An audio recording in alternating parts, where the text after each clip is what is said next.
What's up, peoples? Got a few things we can do here before we head out. We've essentially out-leveled everything in the game, except for maybe a few dragons. We'll go beat up on them here in a little bit. End our dragon infestation there that we have in the Emprise.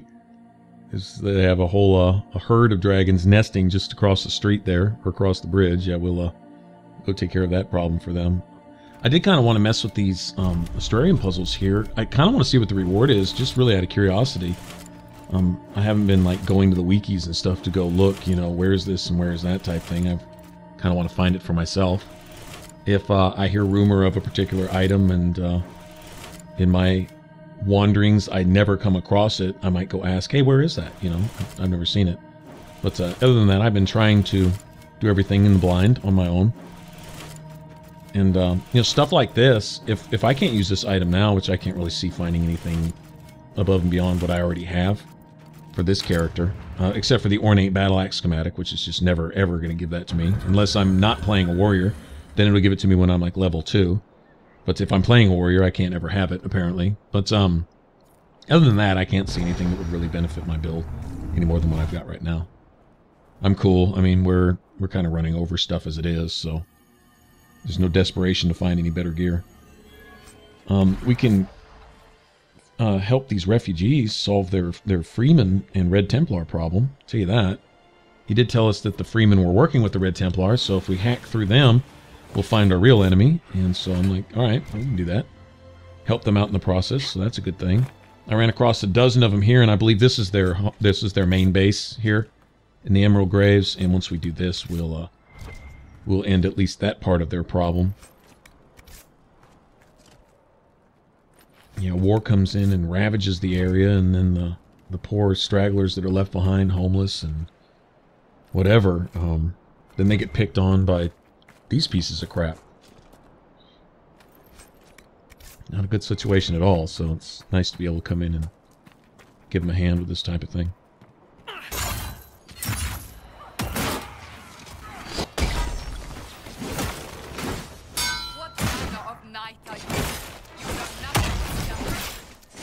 That's right. Cassandra's going to question their morals as she kicks their ass. That's what I'm talking about. She's such a badass.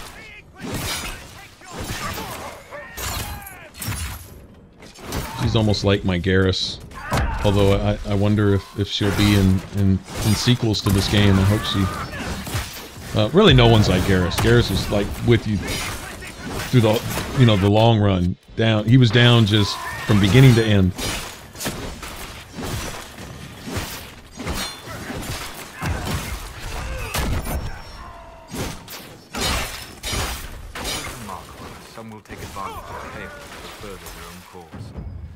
I guess that's one thing they're kind of missing in the Dragon Age franchise, actually.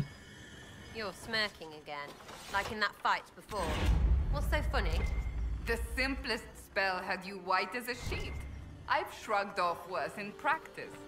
Well, sorry I'm scared of the stuff I've been warned about my whole life, like most people who aren't seekers.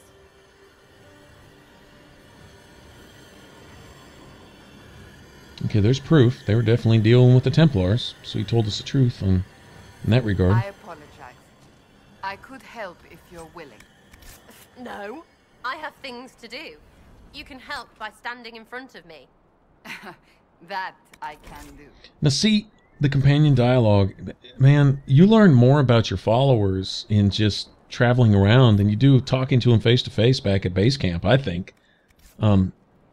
Like, okay, once you get to know Sarah, once she starts to open up to you, you realize, you know, she has a, you know, I miss my mom type thing. She never really kind of had a mom, you know, so I guess she was orphaned, and then the one mother figure she did have, she felt she kind of got betrayed, and it wasn't lasting, you know. And so I think she's kind of needy for that, and I think Cassandra likes to provide that. She has that protector mentality. She has, you know, I'm not saying she wants to necessarily be a motherly type necessarily, but I think she likes providing that for Sarah. I think it's mutual, although neither would admit it. You know, they wouldn't come right out and ever say it. They'd probably go off on you if they were asked, but it's there, you know, and that's where their bond grows. And they do. They become somewhat attached. They like each other. even if it's kind of grudgingly. You know, they're kind of opposites in some ways, I guess. You know, she's a little sneaky thief, and Cassandra is the upright defender of truth and all that is good and all that. And so, you know, you wouldn't think that these two would ever find common ground, but there it is, you know. And so to introduce that in the writing in such just a natural way is that's where the genius comes in. That's where I go, wow. But getting back to, like, you know, using Garrus as an example, in Mass Effect, whether you loved him or hated him, you played through and you developed your character across several games. I mean, you know, you played through the whole story from beginning to end. In this, it's more of you're playing the world from different perspectives. Like you had the Warden, and then you had Hawk.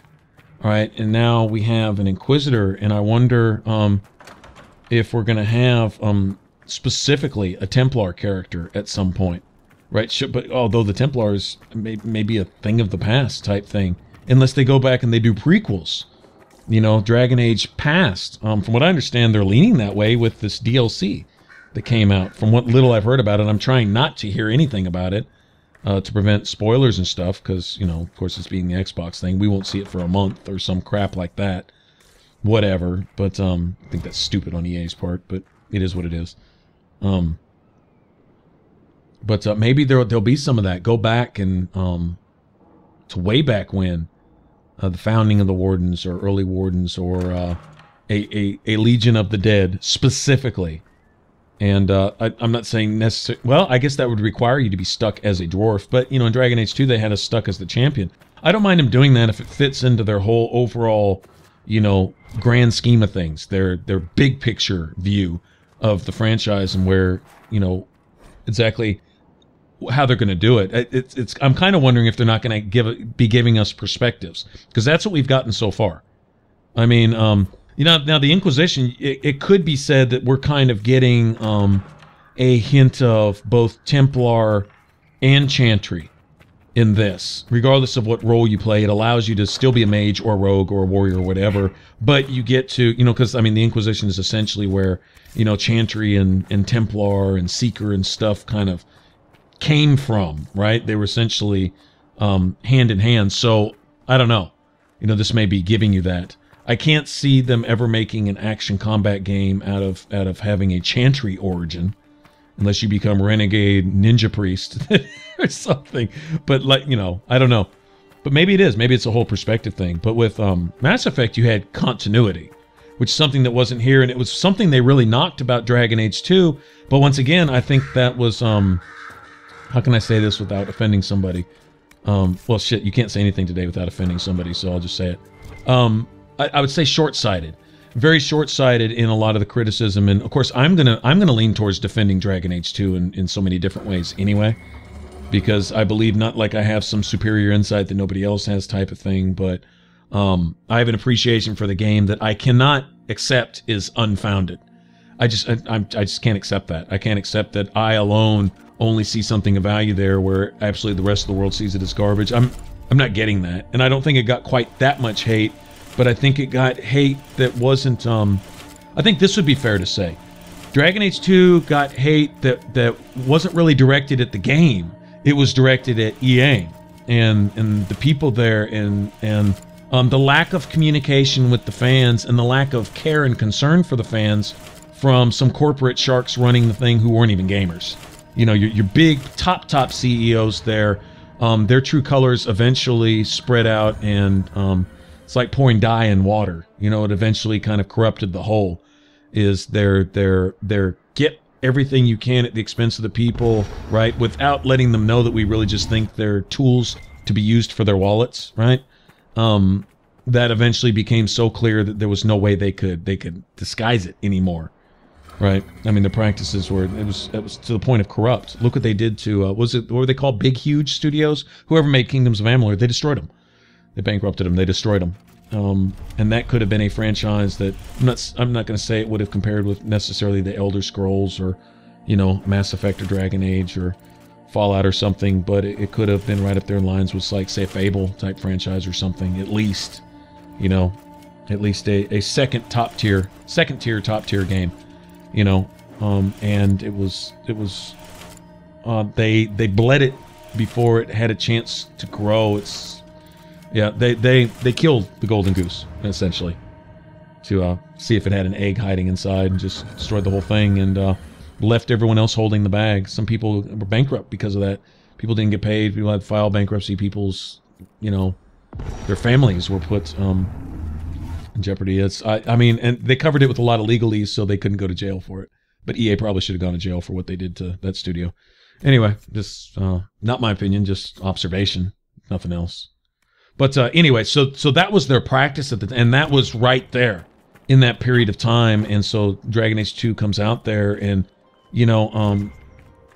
one publishes for the other, so BioWare is going to be attached to that. But I wouldn't ever put that stigma on the writers and the people at BioWare just doing their thing, putting their heart and their passion into their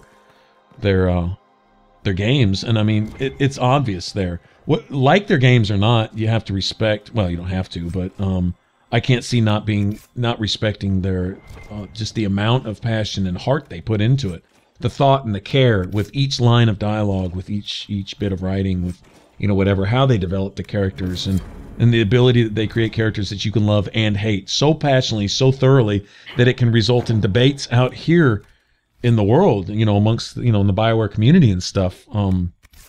I mean, that's serious. You have debates. You have people ready to go toe to toe, and fight over stuff sometimes, Mage this and Templar that, and Freedom this and Chantry that, and it's awesome. But yeah, I don't know. So all right, so overall, I think a lot of this in hindsight will come across as pure genius, what maybe people criticize, although people tend to be too proud to admit that they were wrong. But I think a lot of what Dragon Age 2 got is it was kind of like a middle chapter in a book that if you hadn't read the beginning or the end, or you didn't know the end of the story, it kind of left you at somewhat of a cliffhanger. Or when you take it in and of itself, you're like, well, what kind of does this have to do with anything? I grew attached to my Warden, and I'm used to being attached to my character like Shepard, I mean, any BioWare fan is going to have played Mass Effect, and then you play Dragon Age, and you're like, where's my Shepard? Well, where's my Warden? And well, your Warden's dead, or your Warden's, well, not necessarily dead, but that's not your protagonist anymore. You'll be, you'll have a new protagonist each game, and once again, coming into one franchise with the expectations of another you're setting yourself up for a disappointment where there doesn't need to be any. Take it as a different game. It's a different deal. And that's the other thing I say in defense of Dragon Age 2. It's a different game. It's not Origins. It's not Mass Effect. And it's not Knights of the Old Republic. I mean, it's Dragon Age 2. This isn't Dragon Age 2 or Origins. It's Inquisition. Well, I wanted Origins, and I thought because I complained loud enough about Dragon Age 2 that they'd make Inquisitions like Origins. Well, no. Sorry. In fact, I'm not even going to say sorry. There's nothing to apologize for here. And I think at the end of the road, when you look back, you'll see, oh, wow, I think they have a big picture in mind. These writers can't write so ingeniously, but be stupid at the same time in terms of their overall vision for this story as a whole and how it's going to play it out. Unless they're just kind of just winging it as they go. And it doesn't smack of that to me. I don't get that sense that they're just kind of, writing it as chapter by chapter as they go and say, what do you think we should do next? I think they have the end written already. I think they're just revealing it a bit as a time, like they did with Mass Effect, just in a different way. But I do a little bit miss the continuity of like having a Garrus, Cassandra appeared in Dragon Age 2, but she wasn't even an NPC except in cutscenes, so there wasn't, at least for me, a sense of attachment necessarily. There wasn't any interaction there for me to have grown attached to. I wasn't fanboying Cassandra just because she, tried to stick a knife through Varric's crotch. There wasn't anything there for me to say, okay, now I know her, that type of thing. It was nice that they introduced her there, and I feel I really got to know her here because, well, that's how these writers write. I mean, they just, once they put their pen to paper, they will bring a character to life. Okay, I got that.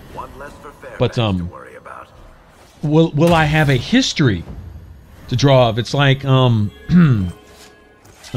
would the BioWare fans say it? That BioWare feeds off of our tears. Like, okay, I get attached, and then that person is ripped out of my arms and then replaced by somebody else, and so it's this roller coaster of attachments here, rather than becoming strongly attached to my Garrus and my Liara and my Ashley and my Tally, and then finally an end to the story. In this, it's many different shattered pieces of beginnings and endings, more hectic, you know, in the writing here. And I have to assume that there's some overall vision for it at the end, but we're not allowed to gain that kind of attachment. And I shouldn't expect it here, because that's, you know, it's not in their scheme of things, but it's something I kind of miss from Mass Effect. I kind of wish there was one. Varric has a little of that. He wasn't there in Origins, true enough. So it tends to, I think, make players kind of put up some of a dividing wall between the games. Like, I guess I just have to let Origins rest, because there's nothing to bring back the feels of Origins here. A little bit from Dragon Age 2, but like I say, well, you know, they kind of alienated some folks from Dragon Age 2. You can thank EA for that. Old EA. I don't see them doing a lot of... I think they're cleaning up a lot of their act now, but I think the damage was done.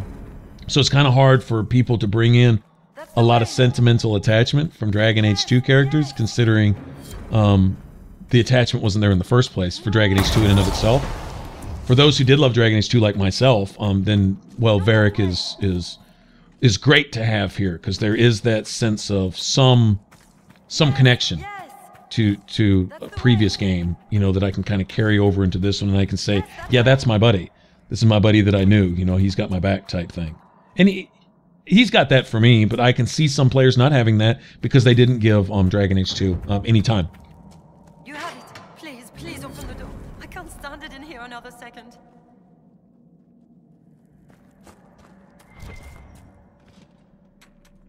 It's all right, so we got to free a few of the refugee captives along the way. That was cool. I think they'll appreciate that. Actually, that lady right there becomes a merchant, so that'd definitely be a purpose for this. Although I personally didn't find much that she had that I wanted. Let's go report this, I think. You read my book? You saved my people. We'd given them up for dead. Perhaps the stories are true. Who are these free men of the Dales? Most are deserters from the war, tired of fighting and dying for a cause in which they have no stake. But recently, the free men have organized, started attacking anyone and everyone.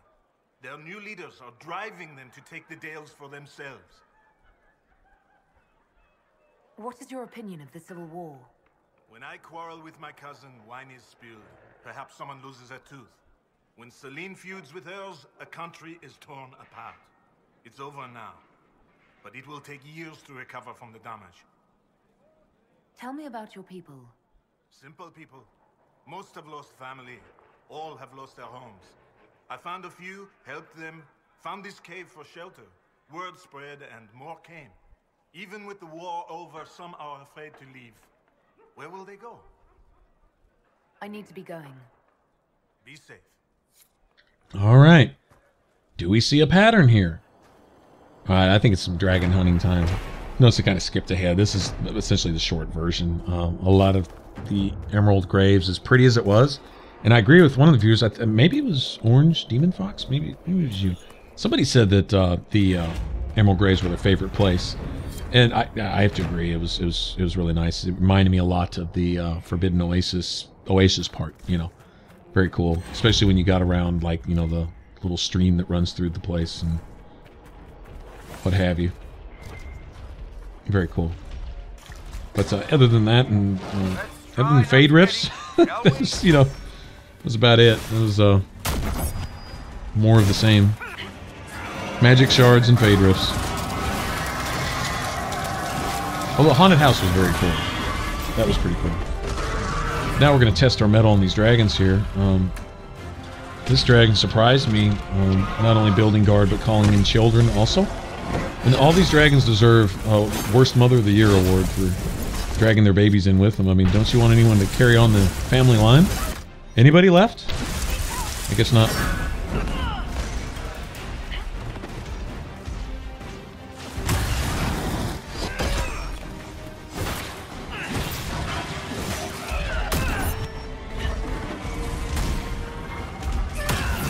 Okay, so anyway, a pattern. I'm actually putting up some halfway decent numbers considering my character isn't ideally geared towards this. These numbers could be much better. You know, I'm so tempted to really just, on my own for giggles, create a warrior, just a... You know, I mean, it's geared for DPS. My party's built well. The numbers are still decent. But I'd like to see what I could squeeze out of this. I want to, kind of the same way I built my Dragon Reaver, I want to gear everything and maybe try one more time to get the Ornate Battle Axe and see if what I'm thinking in my head, what looks good on paper actually really plays out in game time. Oh, they just stomped on Varric's ass. Dragon just literally stepped on him like a cockroach. Poor Varric. Kind of wondering why I brought him along here. Normally it's Cassandra and 2 mages. For dragons, anyway. Or Iron Bull, if he just has to go. Sometimes you have to take Iron Bull just to hear what he has to say. It's awesome. But anyway, alright. A pattern. Alright, check this out. Okay, so we can see the Elder One's hands in this, and this is what leads me to believe that his influence was there. Or the power that was behind the Elder One, just the Elder One thought he was working for himself. Just like, I don't wonder that BioWare isn't going to come out with something like this, and this is like, oh wow, mind blown type thing, right? But, okay, I don't know how I can put this into words, but if you can get the concept, alright? Let's say they have the Maker concept. The hand of the Maker being in things that happen. Although you don't see this big spiritual Thor-looking hands drop out of the heavens to specifically, actually, in front of your very eyes, do things. You see things come to pass. You know, events happen as they're supposed to happen type of thing, you know? Just because you didn't see the Maker guide you to that hole in the ground when you escaped from the Evil One after you dropped an avalanche on Haven, doesn't mean his hand wasn't there to guide you to fall through that hole to keep you alive so you could be around for future days. You see what I'm saying? It's because you didn't see it. Okay, in other words, things may be operating on a level outside of our understanding, and mankind, as flawed as we are, and I think BioWare is pretty vehement. They're almost politically incorrect in making this point a lot, if you choose to look at it. It may be that elephant in the middle of the room that nobody wants to look at, because if you do talk about the elephant in the middle room, you're being politically incorrect. Even though the elephant in the middle room is so big now that it's crushing everybody and you can't even breathe, to talk about it would offend somebody, so that we won't talk about it. We'll just let it kill all of us. That's how our society functions these days, right? With all social media and stuff. But I think BioWare is actually making a pretty good job of maybe being almost on the verge of politically incorrect in stating, hey, humans are flawed. We don't have the answer. We don't. In all of our science, all of our research, all of our this, we'll fix it eventually. Just pay $1 million and keep letting, you know, everyone die at the hands of criminals. We'll fix it eventually, thinking that by using the same policy, they're eventually going to fix it. And our way of thinking, it's corrupt, it's perverted, it doesn't work. We're flawed. All right? Well, if mankind doesn't have the answer, where would the answer be? Okay, well, it would be in, you know, I guess, you know, speaking in Dragon Age terms, in the Maker's hand being behind things, that there being some overall scheme that at the end of it all, once everything's said and done, that, you know, what's supposed to happen will, you know, eventually happen. Through billions, trillions, endless different little scenarios taking place, that the overall big picture will eventually occur, right? Whatever the end of this story may be, however they decide to end the Dragon Age universe, should there be an end to it. All right. Well, anyway, all this to get to, if the Maker has his hand in it, then what if there is Dragon Age's version of a devil? What if he has his hand in things like, you know, you say the Elder One, he is the antagonist, he is that devil. What if he was just a tool? A tool that has many tools. In other words, like a Swiss Army knife, in a sense that he thought he was working for himself, but he himself was a tool to something else. That in all of his pride and arrogance, he was just a ragdoll getting thrown around. That's all the Elder One. But in our eyes, he appears to be this almost omnipotent evil being that was able to almost single-handedly destroy the world. And what if the power that is behind him is so far beyond our grasp, right? That the Elder One, as big as he may seem, was the smallest of pawns. on a big chessboard. All right. In other words, is that us being humans, in all of our arrogance, our scope is so limited and we're so flawed that we can't see. You know, we can put our hand in front of our face and not even see past it. You know, that type of thing, and that you have to be willing to admit that, which people aren't. People are too proud. They you know, and sometimes that works well. Our pride is the fact that we, you know, in the worst of circumstances, we tend to overcome. You have that, but that pride is our downfall most of the time, right? It was the pride of man initially that led to them doing their whole thing with the Golden City in the first place, right? And so on and so forth. So all I'm saying is that there's a maker concept, and there would be an antagonist concept also, much bigger than the Elder One. Just like the maker is much bigger than any chantry or priest or inquisitor or warden or anything else. That okay, considering the impact that the Elder One had on the world, didn't have much more impact on the world than our Inquisitor did, if you think about it. At the end of the matter, just as he essentially almost destroyed the world, we essentially saved the world. With our little team of, you know, our little band of misfits, right? Okay, so we were essentially a tool for the Maker, though all along we think we're making our own decisions. Just like the Elder One, you could say he would be the just the exact opposite, the antithesis of us, right? He would be a tool for some other power other than the Maker. Whatever is the source of the blight, whatever is behind corruption, you know. Whereas the blight itself is nothing but just a kind of like, say this evil, if this evil spirit were to move, his movements would be characterized by the blight. Well, if the Maker were to move, his movements would be characterized by, I don't know, charity or courage or victory, you know, in the face of evil, or whatever you want to call it, right? Whatever the opposite of the blight would be. You know, when the blight happens and then you kick its ass, whatever you did, you would say that would be a wave of the Maker's hand, right? Whereas the blight would be a wave of this evil one's hand, where, you know, the ancient ones that did, you know, try to break into heaven, the original mages that, you know, gathered up to go kick God off of his throne to show him how things are done. That is like essentially the definition of just insane pride. Okay, well, if that's the case, then what force is behind that? You know, if pride is just a demon, then what is pride just a facet of? You know, if a person has different characteristics, you can be proud, you can be envious, you can be covetous, lustful, right? Well, you can also be charitable, you can be kind, you can be true and honest, you know, so there's different facets. Drive it back, making this world harder to affect? In a manner of speaking. You reinforce reality so it is less mutable. The Fade has nowhere to gain a foothold, and the magic disperses. No one has ever accused me of reinforcing reality before. You are a seeker of truth. Another couple of buddies, and it's kind of ironic, is here you have an apostate, and then you have a seeker. She's not exactly a Templar, per se, but there you go. And they have this mutual respect, and, you know, Cassandra would be willing to die for this guy, you know, because it's right. Whether she likes him or not, which she does. I mean, they actually do like each other. At least it's a mutual respect. It's the kind, smiling kind of respect that you might see people have. Not a begrudging respect, like, you know, someone kicks your ass and you got to respect them because they did it fair and square, but more like, wow, I admire the qualities that you represent, and you haven't betrayed my trust in that, and so I can respect that type of respect. I think that's very cool. And once again, how do you see that with just a few lines of dialogue? It's the way it's written. It's the way these characters are represented.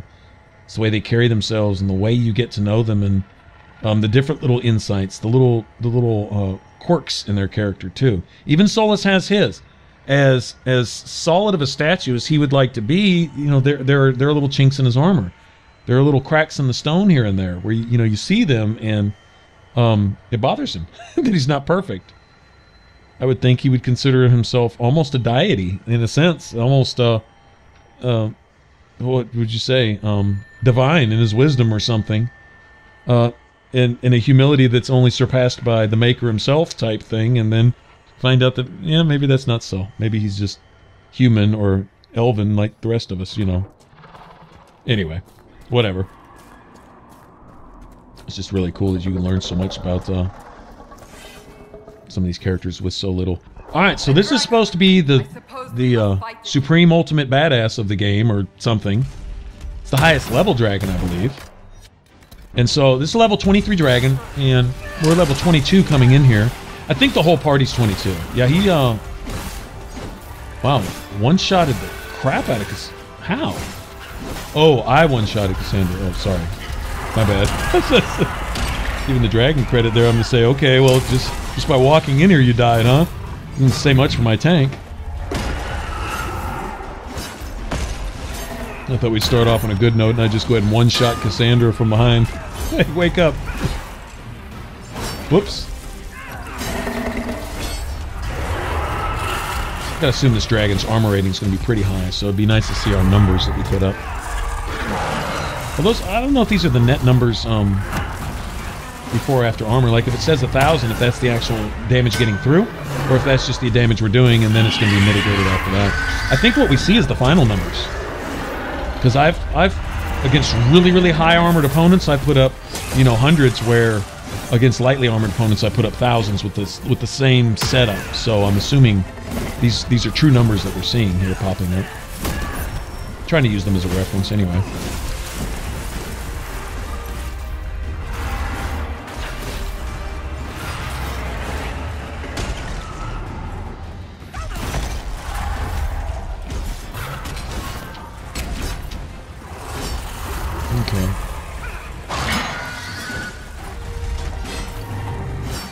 So this one can do AoE. I'm kind of glad it's not the damage over time electric garbage.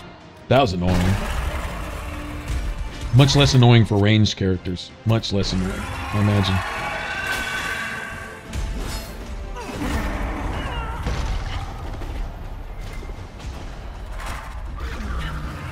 Yeah, alright, so you got the AoE thing, you got guard. That's nasty. Good damage too, so.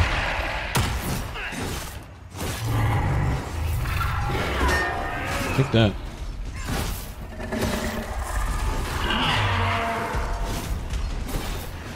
You notice Ring of Pain is really nice with this, because I'm able to regenerate my stamina with every hit, essentially. Even though I don't have necessarily a lot of stamina regen stuff active going on here.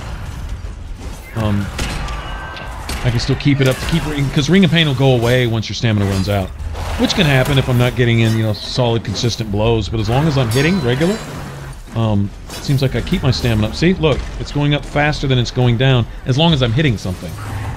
So that's cool. And it'd be even better if I had a, say, like a superb stamina amulet on. Imagine that.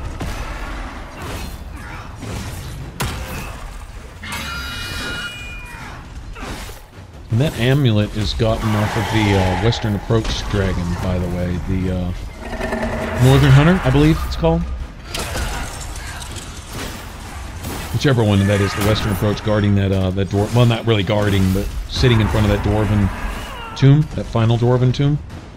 The Father's tomb, I believe it is.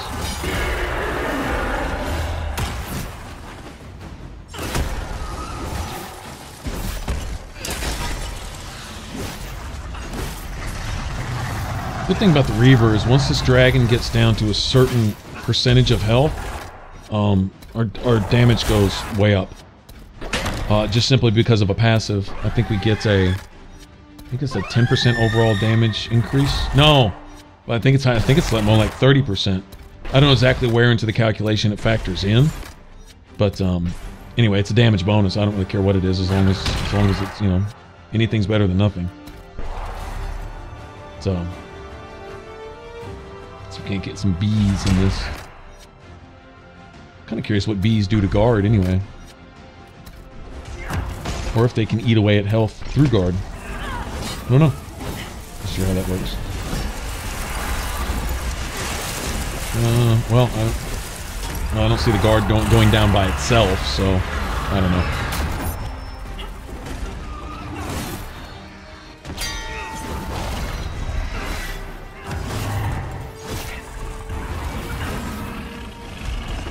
Actually, she's really not so much doing her a favor by bringing in all of her babies, because as soon as one of those babies is at low health, also, I get a speed and damage bonus against everything, including the dragon around me. So, well, I'm not going to say bringing in reinforcements is doing me a favor necessarily, but definitely buffing my damage output.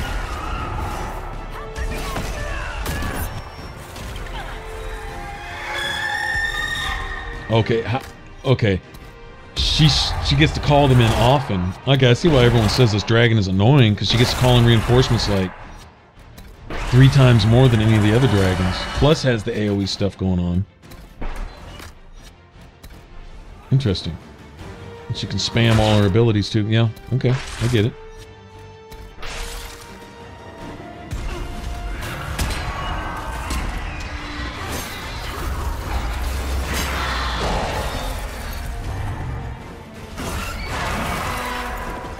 Dragonlings turn into bucking broncos when they get terrified, apparently.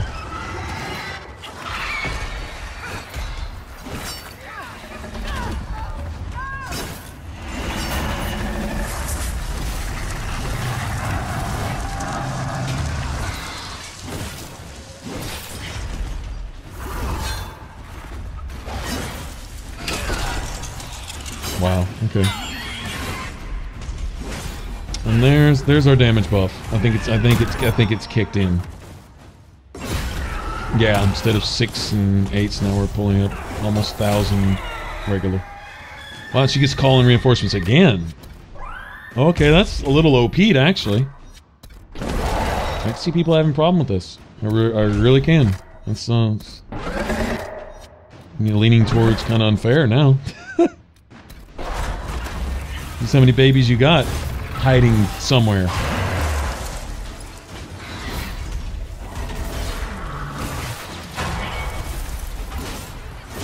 This must be all the other dragons' babies. Last of whatever's left, if that's the idea.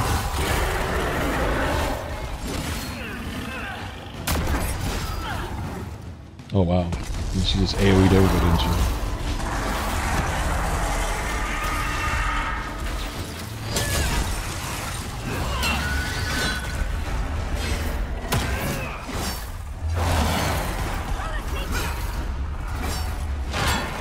Yeah, it's kind of hard to concentrate on her while their little ones are running around everywhere. Plus, she's popping up guard. And she has both my mages in an oven over there, doesn't she?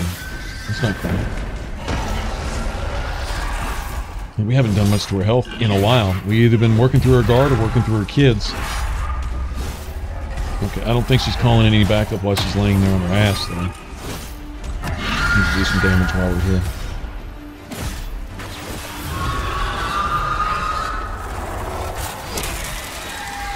And she calls him back up again. Interesting. It's about that time where the backup wants to come in and take my mages out. Mages go down, we're down. Because they're barely keeping up barrier enough as it is for this lady right here. She's angry with us.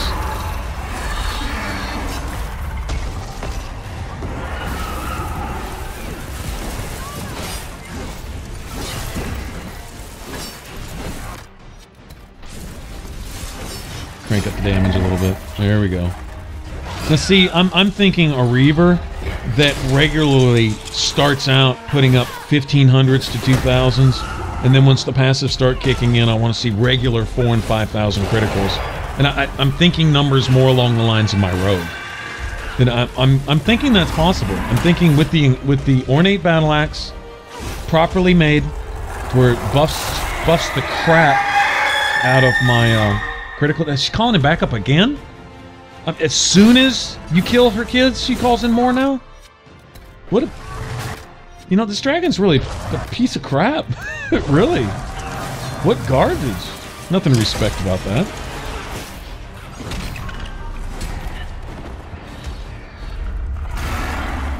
Apparently dragons don't view motherhood like everyone else, do they? Okay, well that's nice. Nice to get furnace to the face there real quick.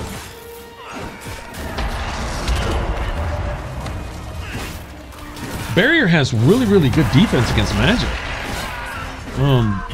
Get hit with a full blast of fire and the barrier doesn't move much. Physical defense, not so much. I've had full barrier and had it knocked down in chunks by, like, you know, an enemy Reaver or something. He's getting nuked again here. Again! Wow! This is what, the 6th, 7th, 8th reinforcement she's called in? On top of all the other BS? Wow, okay. She's gonna hold on to these last few hit points she's got. We haven't been able to really do much to her because of all of her backup. So you're not really fighting the dragon so much as you're fighting everything else. Well, definitely get rid of the ads. Okay, most definitely get rid of the ads. My recommendation to anybody struggling with this for any reason is the ads, the ads, the ads. And all those little babies. They will tear your mage's ass up.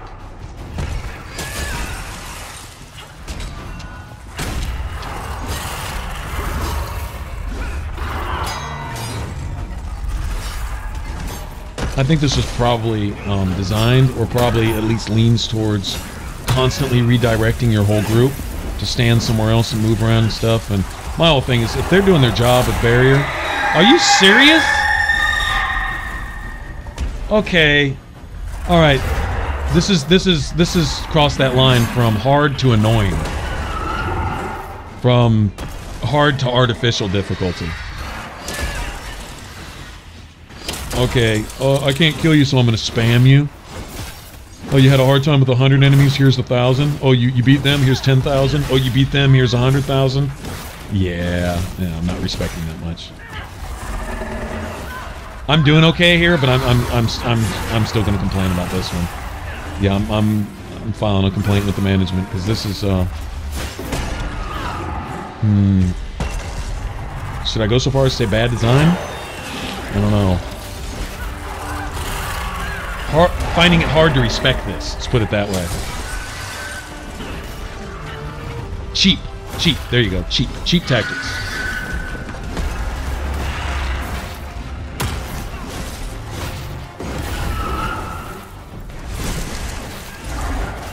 Wow, she's worth almost 20 grand XP. Wow. These mountains are the perfect place for an ambush.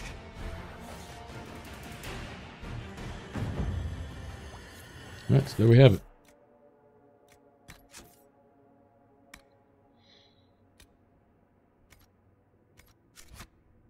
Just for anybody just tuning in, kind of just take a quick overview. This equipment I have so far. Not real fond of this axe. I don't even like the way it looks, to tell you the truth. In fact, I'm not really fond of this armor either. I'll be changing that out for something. But here we have it. Qunari setup anyway. The face paint is cool. I used to, at the beginning of the game, I thought it was a little bit of advantage as far as damage output goes, which I guess there was that. But it's almost a penalty for Qunari in the long run, is because a lot of the helmets you can make for yourself not only raise your armor a lot, but can also provide, depending on the materials you use to craft them and what kind of helmet schematic you use, can also provide some really good boosts for your offense and or defense or whatever you choose for your character. So I'm not going to say there's a whole lot of advantage in the face paint. I didn't see any face paint even up in the really high levels that was as good, even as good as some helmets you could craft for humans. So what I thought was something of maybe an advantage. Not so much.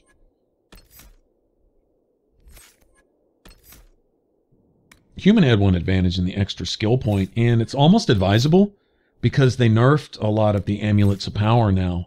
Found this out in a subsequent character, that a lot of the amulets, even the ones that I found in this playthrough right here, just weren't there. Cassandra's amulet at the Theronfall readout is gone. Cole's amulet in his box, once you do something in his personal quest or whatever, he used to get his hat and an amulet of power, and now he just gets his hat.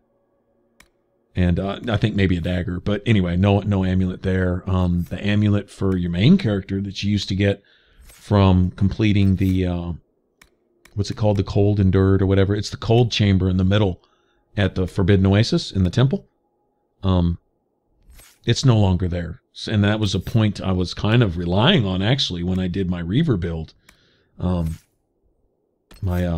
The Dragon Reaver build is I wanted that point there.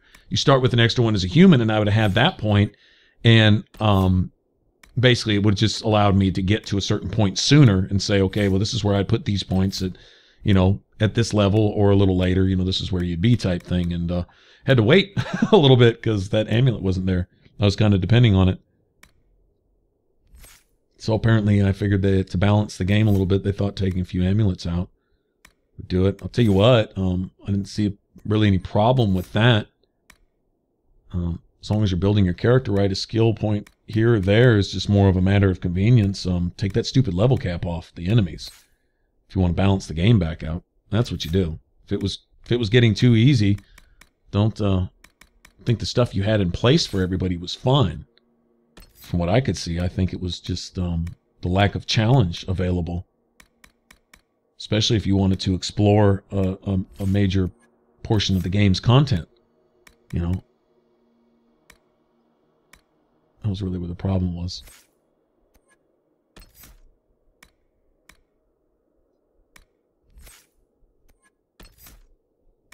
If I were to tack on a little end note to builds, at least for the mages, into that Inferno tree, those two passives in the middle of the tree that not only take away a cooldown altogether of the next spell you cast, if your mage hits a critical, but also reduces the cooldown for each spell you cast, or something like that.